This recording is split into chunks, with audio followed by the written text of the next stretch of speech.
मैं ये अवार्ड अपने माता-पिता को, जो आज हमारे बीच नहीं हैं, मैं अपने पिताजी को ख़ास करके अपनी माँ को ये समर्पित करती हूँ। I'm very grateful to my parents because it's because of my parents I am who I am. And I would also like to thank our Indian Prime Minister Narendra Modi ji.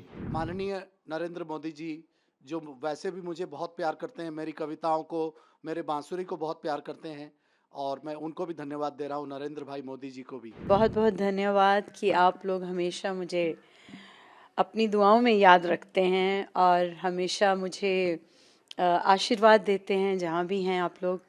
और आज ये जो दिन मुझे दिखाया है ईश्वर ने, प्रभु ने, उसके लिए मैं बहुत ऋणी हूँ आप सबकी। और ये पुरस्कार, अवार्ड जो भी है, ये मेरे सबसे पहले गुरु जो हैं वो मेरे माता पिता हैं। मैं ये अवार्ड अपने माता पिता को, जो आज हमारे बीच नहीं हैं, और मैं उनको बहुत याद कर रही हूँ, कल से ही बहुत ज़्यादा याद कर रही हूँ, मैं अपने पिताजी को ख़ास करके अपनी माँ को ये समर्पित करती हूँ, डेडिकेट करती हूँ ये अवार्ड। ये मेरा 50वां साल है, ये मेरा 50th ईयर था। और क्या मैसेज देना चाहेंगे आप यूथ को जो आपकी तरह बनना चाहते हैं, जो लोग जसविंदर नरोला को फॉलो? जी, मैं तो बहुत लाइफ में कुछ प्रिंसिपल्स लेके बड़ी हुई हूँ, और उन चीज़ों पे मैं चल रही हूँ, उस मार्ग पे चल रही हूँ।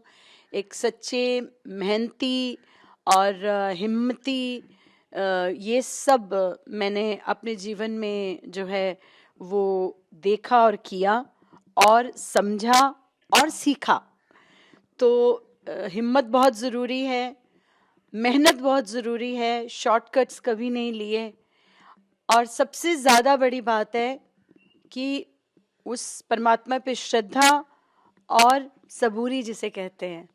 मैंने हमेशा ईश्वर के निर्णय को जो है सबसे ऊपर माना है, भले वो मुझे कुछ मिला है या नहीं मिला है। मैंने हमेशा यही सोचा है कि जिसके सिर ऊपर तू स्वामी सो दुख कैसा पावे। सो गुरबानी में भी यही हम लोग पढ़ते हैं और सीखते हैं कि जो उसका हुक्म है, हुक्मे अंदर सबको बाहर हुक्म ना कोई। जब उसका हुक्म होता है तभी चीज़ें होती हैं जीवन में। अपनी मेहनत करते जाइए, ठीक है, उससे डरिए मत और आगे बढ़िए, सच्चे मार्ग को अपनाइए। Yesterday, last night I was in Delhi. I did a concert at the India Habitat Center. And after finishing off the concert, I was having dinner with the rest of my musicians, with my band. And that is when a friend of mine called me up and told me at about 10 o'clock in the night that you won a Padma Shri award. And I thought he was joking. And then I put down the phone, and then lots of messages started coming in. And then I went to the website of the Padma Awards and I downloaded the PDF and I saw my name was there. So it came as a huge, huge shock to me that I'd won the Padma Shri. And of course, I was very, very thrilled. Now, in the past, of course, I've won Grammy Awards and I've won 3 Grammy Awards. But every single Grammy Award is about a certain work that I've done, one particular album or one particular song. So it's been about that. Whereas the Padma Shri is about my career as a whole, So that is why it's extra special, and also because it's an award that has been awarded by my own nation. So it feels amazing to actually win this award, and I'm absolutely thrilled. This is a joyous moment in your long journey in the music industry. How happy are you? I'm extremely happy with the Padma Shri. I mean that words cannot describe how happy I am to be, to be recognized and to be validated for my entire career by our own government, by our own nation. So it feels amazing. I feel that this is the biggest honor that I've ever received in my life. At this moment, whom would you like to remember, family and your music director and your guru? So I believe that, every single award, like for example, the Padma Shri in this particular case, it's a platform for doing bigger and better things. People normally look at it as being an end goal. For me, it is a platform for a new beginning to do bigger and better things for our nation through music. And of course, I'm very grateful to my parents because it's because of my parents I am who I am. And also, I mean that for the kind of support that they've given me, the way that they've raised me, all of my life choices, I would attribute to them. And I would also like to thank our Indian Prime Minister, Narendra Modi ji, simply because this career choice that I made of creating music purely on social and environmental causes was inspiration from Prime Minister Modi, and I believe that that is what has made my career what it is, and it's made my career very, very fulfilling. Because now when I make music, I feel very, very good when I make music because I'm making music with a purpose. मैं यही कहना चाहता हूं कि मेरे वर्षों की साधना को आज भारत सरकार ने मुझे नवाजा है इस पद्मश्री, इस उच्च बहुत प्रेस्टिजियस सम्मान से। और मैं अपने गुरुओं को भारत रत्न पंडित रविशंकर जी और पंडित विजय राघव राव जी और मेरे माता पिता, मेरी पत्नी, मेरे बच्चों को मैं सबको याद करना चाह रहा हूं, जिन्होंने मुझे इतना साथ दिया इस कठिन यात्रा में कि मैं यहां तक पहुंच पाया। और होम मिनिस्ट्री को खास करके, और माननीय नरेंद्र मोदी जी जो वैसे भी मुझे बहुत प्यार करते हैं, मेरी कविताओं को, मेरे बांसुरी को बहुत प्यार करते हैं, और मैं उनको भी धन्यवाद दे रहा हूं, नरेंद्र भाई मोदी जी को भी। मेरा एक ही संदेश युवा पीढ़ी के लिए है, वो ये है कि आप शॉर्टकट मत करिए, आप छोटे रास्ते से जाने का प्रयास मत करिए। आप कठिन मार्ग लगता है मगर आप साधना करिए, जो मैंने किया।